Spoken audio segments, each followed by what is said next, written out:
Hello guys! Meron tayong kakaibang video ngayon. Kung meron tayong hugot videos, challenge videos, Kimpoy Advice, Kimpoy Dares, and hashtag Kimpoy Asks, meron na rin tayong hashtag Kimpoy DIY or Do It Yourself. Yes!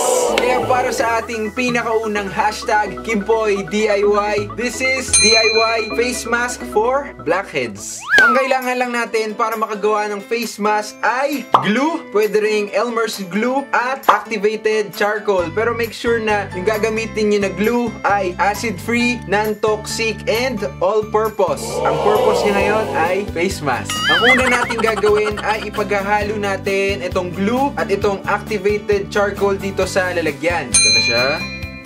Kung wala kayong activated charcoal, glue lang daw, pwede na. Pero mas maganda daw kapag meron kasi yung charcoal yung nag-a-absorb nung dumi. Inaakit niya yung mga blackheads. Wow, inaakit. Sana pwede rin tong gamitin sa crush para maakit. Ayan, halu-haluin lang natin. Pero tandaan nyo na itong charcoal na ginagamit natin ay hindi ito yung uling na nabibili nyo sa palengke. Ang tawag dito ay activated charcoal na available sa mga pharmacy and sa mga butika. So, magtanong na lang kayo. Color black na. Ito na, nakagawa na tayo ng DIY face mask. Hindi na natin kailangang bumili. Ngayon, na-ready na ang ating face mask. Before daw ipahid sa mukha, ay maghilamos ka muna ng warm water or magpahid ka ng maligamgam na bimpo sa mukha mo para magbukas yung pores mo. Ito na, nakapaghilamos na ako at ready na ako sa ating face mask.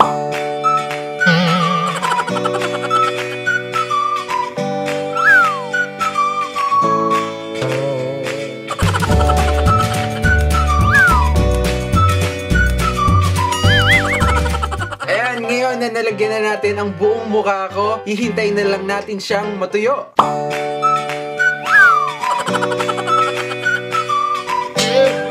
Ito na, tuyo na ang ating face mask. Hindi ko na magalaw ang mukha ko. Super sikip niya, so pwede na natin siya tanggalin. Ayan, so hahanap lang tayo ng magandang simulan dito. Saan tayo mag-i-start? Amigas. Dito tayo mag-i-start sa ibaba. Kaso nga lang sumasama yung mga baby bigote ko. Oh, yay! Oh! Akala ko, sinasabi lang nila na masakit, pero masakit pala talaga. Naiiyak na ako. Push mo yan. Gusto mo yan. Ayan, nakakalahati na ako. There you go guys! Sobrang smooth ng mukha ko ngayon. Parang puwet ng baby. Kung meron pa kayong mga DIY ideas na gusto nyong gawin ko, i-comment nyo na lang sa ibaba. And I'll see you guys next time. See you!